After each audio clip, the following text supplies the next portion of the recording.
Okay, we are live at UtopiaCon. This is Karen McCoy. I am the writer librarian. With me is Amelie Howard. She is the author of many wonderful books, including The Fallen Prince. You want to pitch that guy? Yeah. So The Fallen Prince is a sequel in the Riven Chronicles series, which is about a girl who can jump between universes. So she comes to Earth to find a mysterious boy, only to find out he's the key to both their universes. It's like a girl Terminator, super fierce. She fights with double swords. Yeah, that's awesome. Fabulous. Yeah. And then I just bought this one because I fell in love with the cover, and this is Alpha Goddess. And can we get the picture for this one too? So Alpha Goddess is about a girl who finds out she's a reincarnated Indian goddess, and she has to reconcile her past and present lives before chaos is unleashed on Earth. So it's kind of like after the mythology of the Ramayana, which is about Rama and Sita, both Indian gods. Wonderful. Yeah. Can you tell us more about those Indian gods? So, like, I grew up reading about Greek mythology, and you know, in my household, my dad's a Hindu priest, so I grew up with these stories about Indian gods and goddesses that, you know, took human avatars so that they could, you know, avert human tragedy on Earth. And I wanted to write a similar type story just because the mythology is so fascinating. Awesome. You know, but it's as big, like hundreds of millions of gods and goddesses. Not that they're all different, they're all just different incarnations of the one, you know, supreme being kind of thing. Yeah. See, I didn't know that. Yeah. All right. Okay, so let's see. So I actually attended a panel that you were on that I learned a ton from. And you talked a little bit about, were you an editor for Source Books as well as an author? No. I'm not an editor or an agent or anything, just straight author. Okay. So you were with Entangled for a while?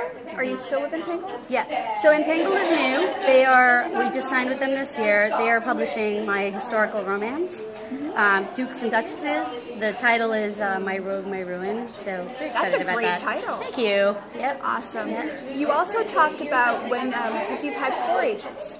And I'm always curious when you know when it's time to say, you know what, I've gone as long as I can with this agent.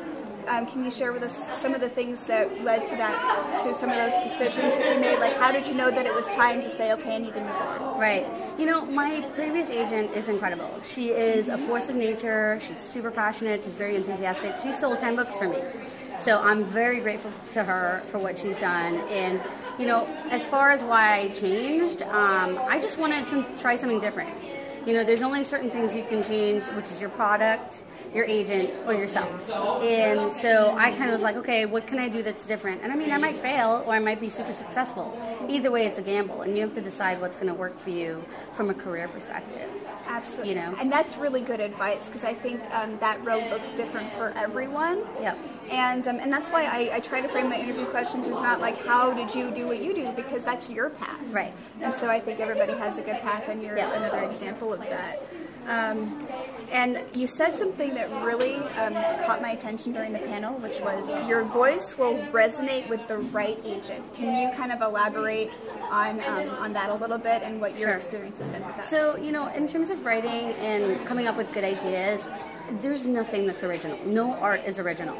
What is going to make your work unique is your voice and what you bring to the table. So if you're querying agents and they're querying editors, they're going to they know what they're looking for.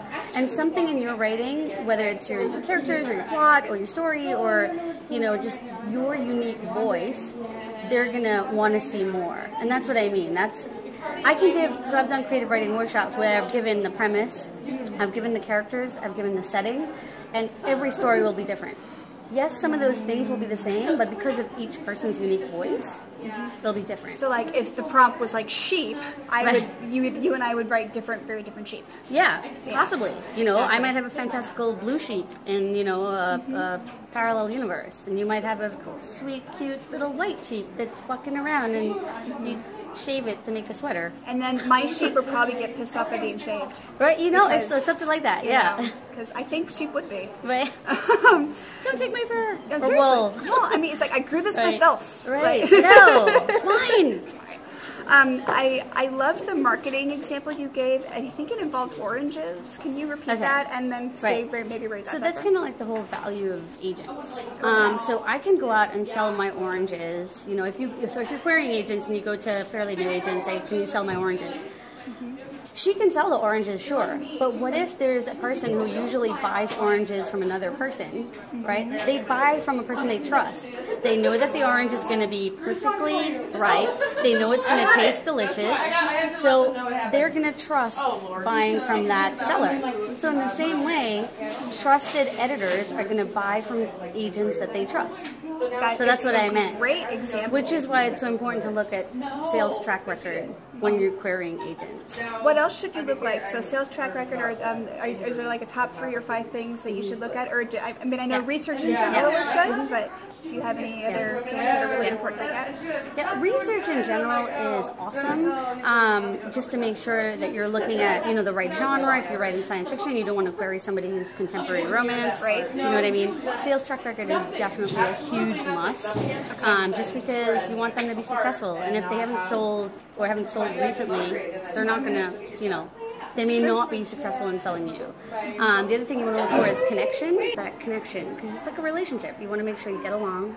Also, if you have certain needs where you know that as a person you need to talk to an agent like once a day, there are agents that you will not hear from for weeks, sometimes months. Maybe months. Yeah. From me, I need to be able to have a conversation with my agent way more often than once a month. So that was important to me. So that's a question I would ask during the interview process, which is when they make the call to offer. So what's your communication like? Do you mind if I make suggestions as to which editors might make a good fit? That's like a good question. Right. So like a working relationship. Some agents don't like that. They want to do their job and they're excellent at what they do for a reason, Okay. So that's the interview process is like pretty much like agent author dating. So in your experience, because you have had 4 agents, so you have kind of you have that experience, kind of a broad spectrum. So have you found that the collaborative level has varied? Yeah, absolutely. I mean, sometimes it just depends. Like, my first agent, I wouldn't hear from her for months. Like months. It was not good. And then my second agent, she would respond within the day. And I love that. Like, she's just fantastic. And the new one, we're still filling it out. But if I wrote her, she's very quick to respond also. That's great. So, communication for me is really important. I don't think I'm a needy author, but I like to know what's going on with my career, and I don't think that's, That's not unreasonable. That's not unreasonable, yeah. You're right. And as far as, what are your thoughts on, because I know a lot of authors, myself included, worry about querying too soon. What would you say is like the recommended, or does it vary for every author, depending on, is it best to query when you're sure you have something that is completely, like, I can't edit this anymore because it's like as perfect as I can make it? Should I wait until maybe my 3rd book that I've written as opposed to my 1st book? Do you think there's any hard and fast rule, or it probably varies between authors? I think for like a debut author, it's really important to have a very polished manuscript. So when you think you can't polish anymore, polish some more. Have people read it. Step away from it for a while, come back to it, because you want to go out with your best foot forward. You don't get a second chance. If an agent says no to you, you cannot requery that project. Correct. Unless you do major edits, it's a year later, and even then, some of them will remember you. Okay. And do you feel like, if somebody feels like they make like a rookie mistake, do you feel like agents remember those and say, I don't want to work with that person? Or do you feel like mistakes are okay to make? I think, if you make one mistake, they're pretty forgiving. Okay. People are human and make mistakes, but if you're like rude or offensive or like, hey, I'm the best things in sliced bread, they will remember stuff like that. They will definitely. Just don't behave badly. Just be courteous. Yeah. Be humble, And that's true for life anyways. Right. So pretty much. When you talked about your different, when you separated from your 2 different agents, and I know that one was amicable, and you said you used a literary lawyer for one of the agents and a litigation lawyer? No. So the literary lawyer was a person who negotiated my first contract, which was sold without an agent. That was years ago. Just wanted to make sure the T's were crossed and all the I's were dotted. Yeah. And then my last agent, Liza Fleissig from the Liza Royce Agency, she was a litigation lawyer in her previous life. So she's just excellent at negotiating contracts. So I was very, happy. Okay. And she's also a great agent as well. So, okay, great. Yeah. So would you recommend a literary lawyer if you don't have an agent? I mean, you need somebody to look over your contracts if you're doing it on your own, right? That's right. Just to make sure that you're not getting hosed. Yeah, but if you can't have one, an agent is your next best bet. They're your advocate. They make sure you have good contracts, you know, terms of fair. Yeah, and as one agent said during the panel that I really liked, is like they can be the bad guys. Right. You know, and it's like you can still have your relationship with your editor and all that. Yeah. They also talked about kind of not already having a project, kind of like, oh, I just sold this. Thanks for being my agent. I'm going to go somewhere else. Can you explain to people why that's not a good idea to do? I mean, it seems kind of obvious, but when you're with an agent, when you're with an agent and your book just sold, and the person's like, peace out, thanks, you sold my book. See ya. Yeah, don't do that. Yeah, don't do That's that. not good. Your relationship with your agent is, you know, you want it to have longevity. You're getting into a relationship, you know, especially if you start small and then you become big, you know, and it works. It's like I said, you know, people kind of liken it to dating a little bit, and it is. It's a relationship you get into and you want it to work. Sometimes it doesn't. Sometimes you have to make little changes, and, you know.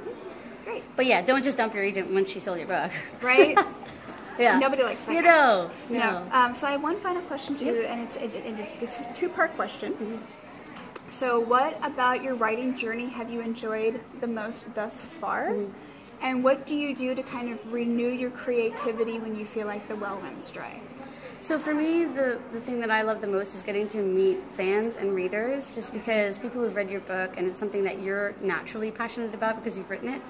It's nice to discuss themes, characters, plots, settings, world building, all that stuff with a reader who's equally passionate, or a reader who's told you that your book has changed their life in some way, which is phenomenal. You know, I had an 8th grader write in to say that how she hated reading before she read one of my books, and I mean, that's just so, like, it's amazing.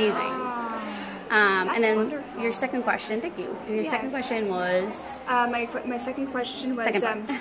the second part was when your creative well runs dry, are there certain ways that work for you to kind of get those juices flowing again? Yeah, for me, I like to, you know, I'm a film and TV kind of buff, so I like to watch. Sometimes I'll binge watch series, you know, but that really sometimes gets juices flowing. If I might see a twist on an idea that's in a show, and I'm like, oh, that would be an interesting story or something different. That's nice. Listening to music, you know, that's kind of like my go-to for like book writing. I use different playlists for each book.